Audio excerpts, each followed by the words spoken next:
everyone, this is Cindy Saddleman. I want to welcome you to a very special video.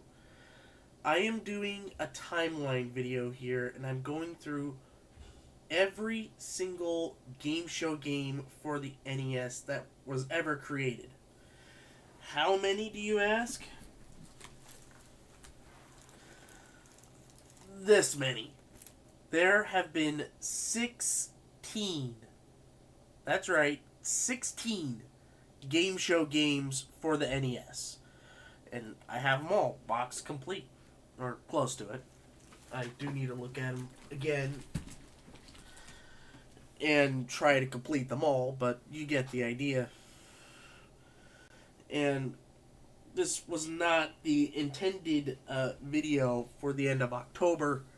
I planned on doing this later on, probably for Christmas, but I got COVID, so plans changed. The induction or video that I planned to do, well, spoiler, planned for October will happen later. Just don't know when.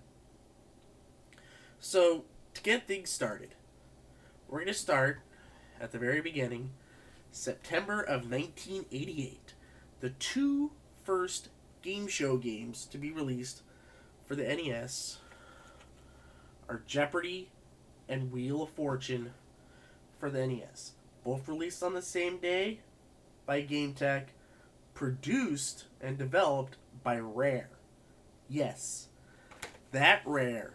The Rare that made Perfect Dark, Donkey Kong Country, Conker's Bad Fur Day.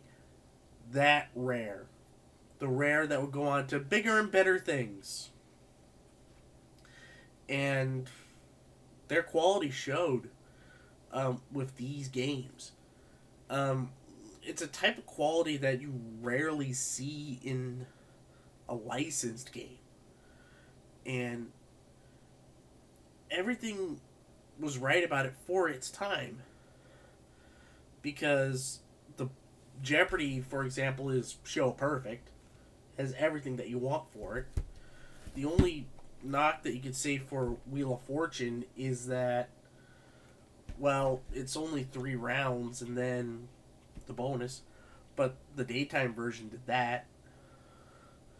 The nighttime version did have later rounds, but seeing as how long development time was for games like this, I mean, I want to show you something. I'll show you the back of the box right here. This was released in 1988. Try to get the camera to focus, but it's not going to. But I'll show the back of the box on screen and edit it in. It says here that the date was 1987. So they started production on these in 1987. So around that time, nighttime version did have 1,000, 5,000. Did have the 3 rounds. So there you go. And that's something you have to take into consideration for games like this. To get the game licensed and get it set through Nintendo's policies of approval took a while. And, it takes time. So, and that kind of goes into consideration for the next game show game to be released. And that is, on September of 1989, Hollywood Squares. Now, like I said, this was released September of 1989. It was right when Hollywood Squares got canceled. It got canceled, but it would still stay on TV. It would become a staple of the game show block on USA for the longest time. And so this was set to be released in 1988. And also something about this Hollywood Squares game, it's also got a really rare variant box. This is the second box. The first box is a black version of this without this GameTech logo, and it kind of looks like the black box. It would have this style, but with the same Squares picture, a bigger Hollywood Squares logo, and the Game Tech logo would be down here. It is very hard to get a hold of in good condition. There are a couple of postings on eBay at the time of this recording, but the boxes are in bad shape. There is one listing that I did find, but it's going for about $400 for a good condition box. And box complete. And I want to show you something. I think this is box complete. No, it's missing the poster. But what I do enjoy about this is sometimes you do get old rental copies, so you have stickers like that from video, like a video game show, stuff like that. And sometimes they could have the name of the rental place. So, to come out 1 month later, in October of 1989, maybe the questions on Jeopardy were too hard. They wanted to appeal to the younger demographic. And so you have Jeopardy Junior Edition and Junior Edition Wheel of Fortune. Same games as the original, but with questions aimed towards younger kids that they would know, and puzzles that they would know. Along that time, sure, Wheel of Fortune and Jeopardy could be played by kids, but you're not going to have a traditional kid. And let's be honest, the NES at the time was marketed towards kids, and it was meant to be a kid's toy and stuff like that. And it just made sense to make these games tailored towards kids. And I also find it interesting, going back to the boxes, you see the blue and orange stylings. Like, Wheel of Fortune got blue on top and bottom, with the middle being orange, and Jeopardy got orange on top and bottom and blue in the middle. I think the Jeopardy one looks a lot cleaner, personally. And once again, and the thing about the junior edition of these games, like, even though these were released in October of 89, it didn't take that long to get the kinks all ironed out, because the formats of the game were already there. It was just changing the question packs or the puzzle packs. Or in the case in the case of Jeopardy, changing the your persona, the character, to be more kids, and for Wheel of Fortune, it was changing the prizes to be more kid friendly, like stuff you would see on Double Dare. But we'll get back to that. But in March of 1990, we would get another version of Wheel of Fortune. Wheel of Fortune Family Edition would come out next. It would have more puzzles, and the problem was that's all they did with it. Now, by 1990, both shows changed. Both shows had minimum 4 rounds, just because there was no more shopping on the daytime version. And it was just, we needed to get a new adult version of Wheel of Fortune out there. So that's essentially what happened, with different prizes, and just kept the gameplay the way it is. And, it's not pleasant, but it's how it worked. And around this time, on the same month, a new entrant, a new publisher would make game show games. And that publisher would be High Tech Expressions, and their first one, Win, Lose, or Draw. Now, if you take a look at the photo on the box, it's the set of the Bert Convy, Vicki Lawrence era. Now, in March of 1990, the show was still on the air, but with Rob Weller in syndication. And once again, that just kind of goes towards how long production of games were. Like the back of the box is dated 1989, didn't get released until 90. But the problem with this is there's a difference between developers of quality like Rare and Rydell Software Productions. And Rydell Software is nowhere near the quality of a Rare. And it showed with this game. And if you want to draw your own pictures, it was it controlled badly. It didn't work at all. Then we move on to April of 1990.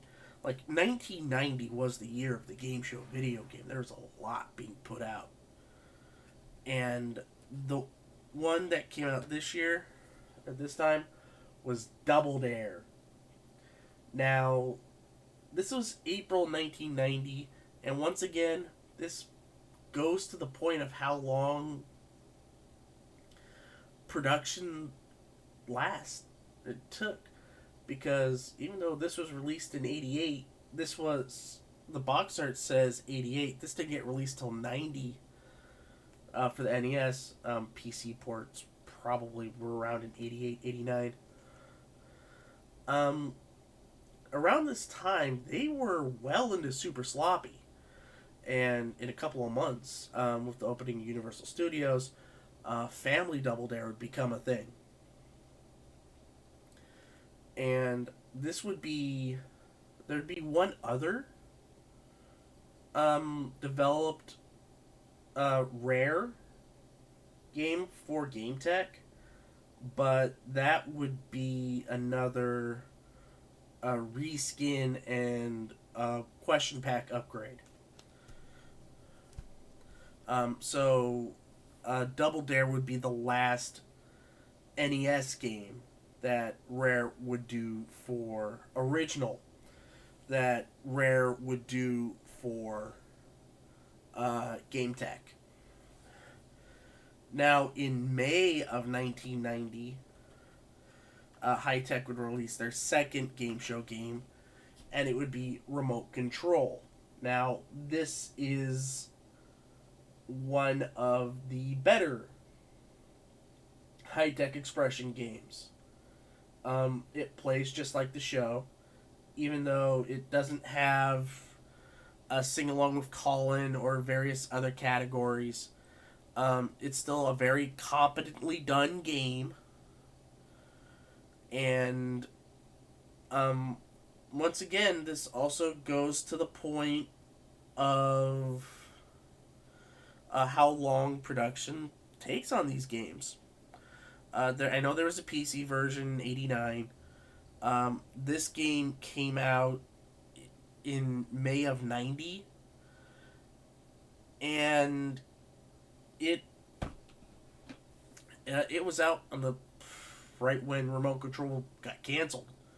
Like, the last original episode was the spring break episodes, and that was like March or April of 1990. Excuse me. And then we get to Jeopardy 25th Anniversary Edition.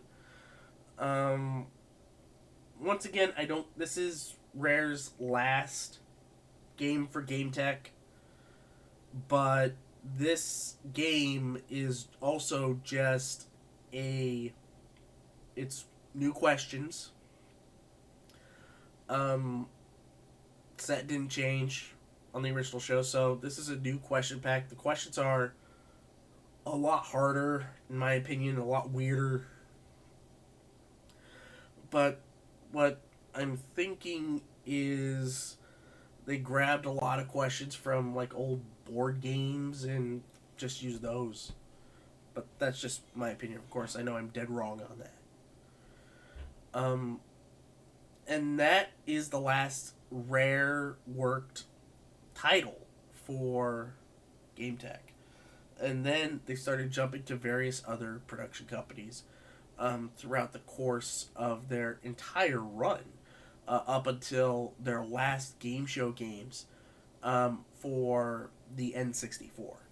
We'll get to about that in a future video. But the next game show game to be released would be in September of 1990. And this would be Classic Concentration. Now, this was developed by Softy, who had made a lot of PC game show games.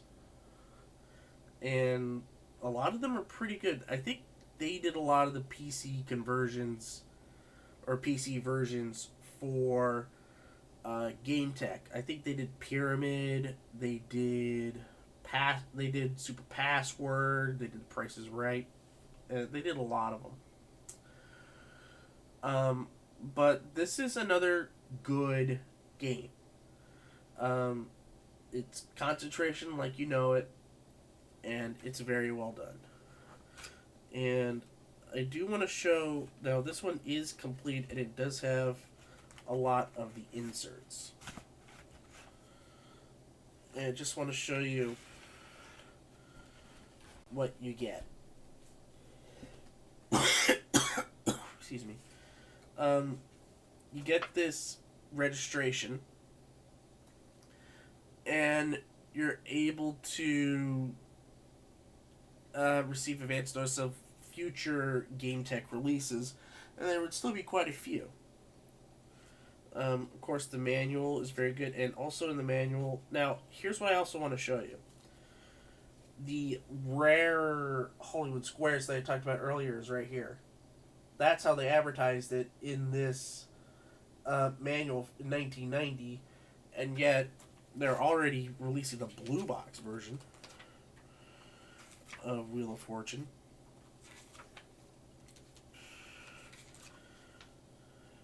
And here's what I want to show you. They also advertised future games. Family Feud, which would come out, and we'll talk about that a little later. But they also advertised Super Password, talking Super Password no less. And we never got it. I guess it ran to development hell. I know there is a PC version of Super Password, but it just didn't work.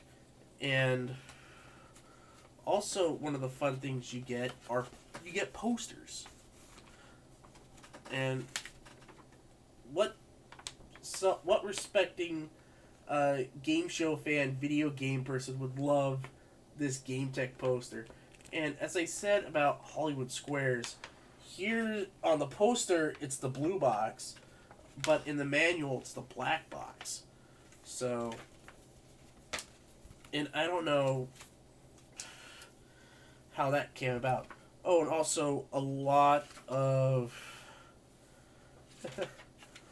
the games also had ads for Nintendo Power. So yeah, get your Nintendo Power, put up your Game Tech poster, and you have a good time. I mean, that's how it usually works. Oh dear. This is what happens when I show off stuff. I drop stuff.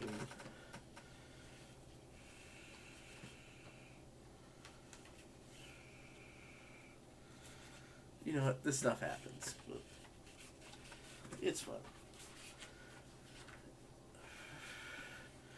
And then we get to January of 1991. Now, we had Double Dare, the video game. Now, how about its main competitor, Funhouse? This is the hardest to come by complete in box game show game. And what I mean hardest to come by, it's kind of pricey. Complete in box, it goes for about $100, $150. I got lucky because I bought this in a lot of a whole bunch of other games. It's also how I got Double Dare, and it's also how I got Classic Concentration. And a couple other games as well. But this game has nothing to do with the show itself. There is a PC game for Funhouse. I think High Tech had a hand in publishing that. But what they did for the NES version is they took a Commodore 64 game and turned it into Funhouse. I would have to look at the Commodore 64 games that Real-Time Associates put together and find out which one it is, because they ripped it off a Commodore 64 game, turned it into Funhouse, would later turn Funhouse, rip that off, and turn it into a Game Boy game called Out of Gas. It is a bad game. No matter what, it is not fun at all.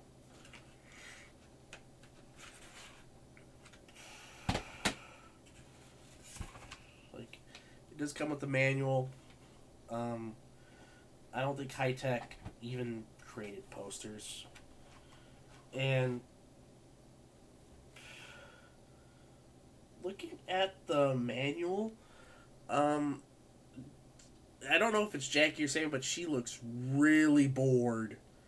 Like, they snapped this photo a few moments before they ran the Funhouse, or a few moments before it shut down, or actually when they told them the show got canceled.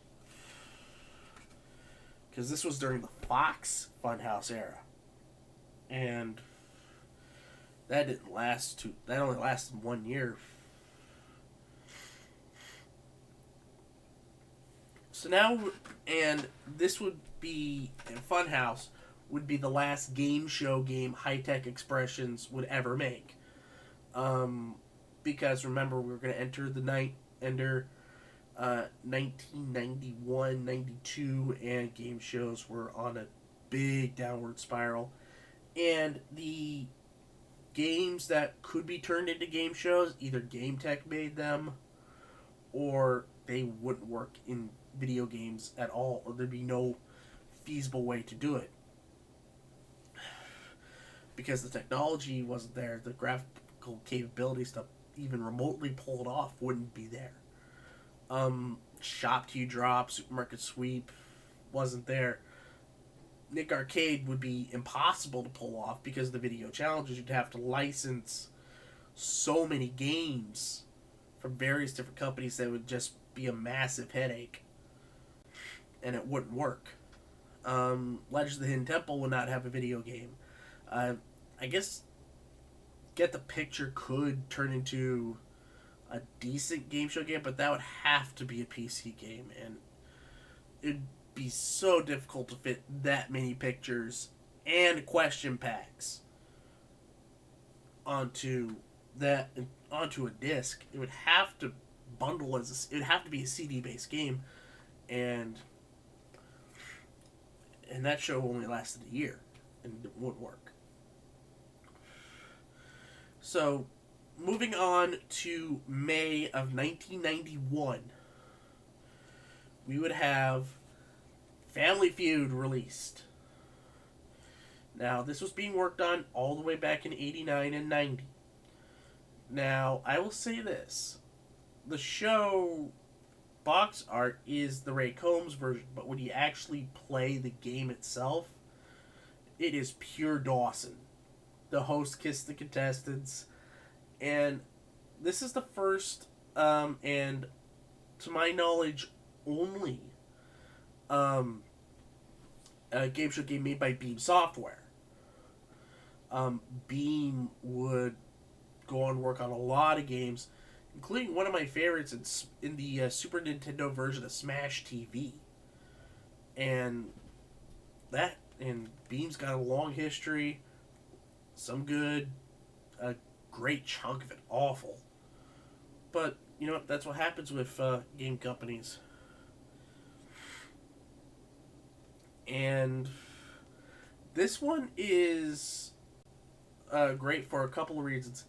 This actually has endings and actually has returning champions.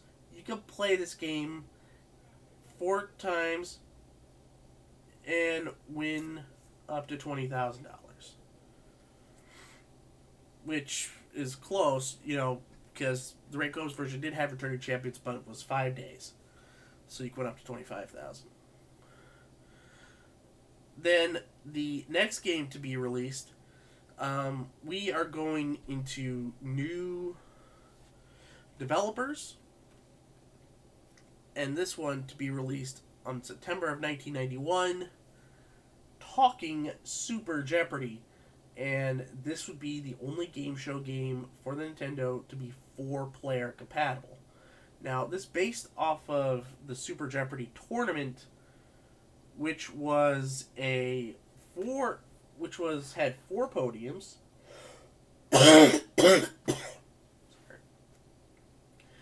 And had it was a 13-week tournament, and it was very good. And to be frank, what suffered though is graphically the character models look horrendous, but everything else looked fine. It was the same Jeopardy stylings. The host for the NES version didn't look anything at all like Alex Trebek, which is weird because the Game Gear version actually had a model that looked like Alex Trebek and had the same graphical capabilities of the NES. So I'm not sure why they didn't even try. This is done by Imagitech. They would do a lot of the wheel for. They would do a lot more work with Game Tech, mainly on the Game Boy and Game Gear. And I want to show. Now, is it this one that has another? No, that's the last one. Okay. I thought I had something else in here, but I don't. But October of 1991, this would be the second to last game. And it would be American Gladiators for the NES, published by Game Tech. And by the way, I should say, we are now on the white and blue logo for Game Tech, which is the logo that I'm more familiar with Game Tech, because I kind of started with games on the later ones. Like, I remember playing Family Feud first, and then I would play game show games on the Super Nintendo and Sega Genesis. American Gladiators does not play like the show. You have 5 events. It does have 5 events, but you play through.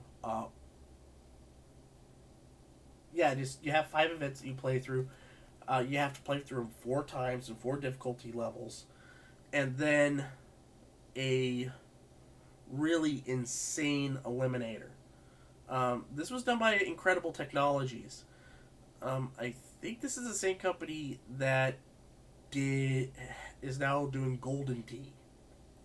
So, you know what? Hey, you gotta start somewhere.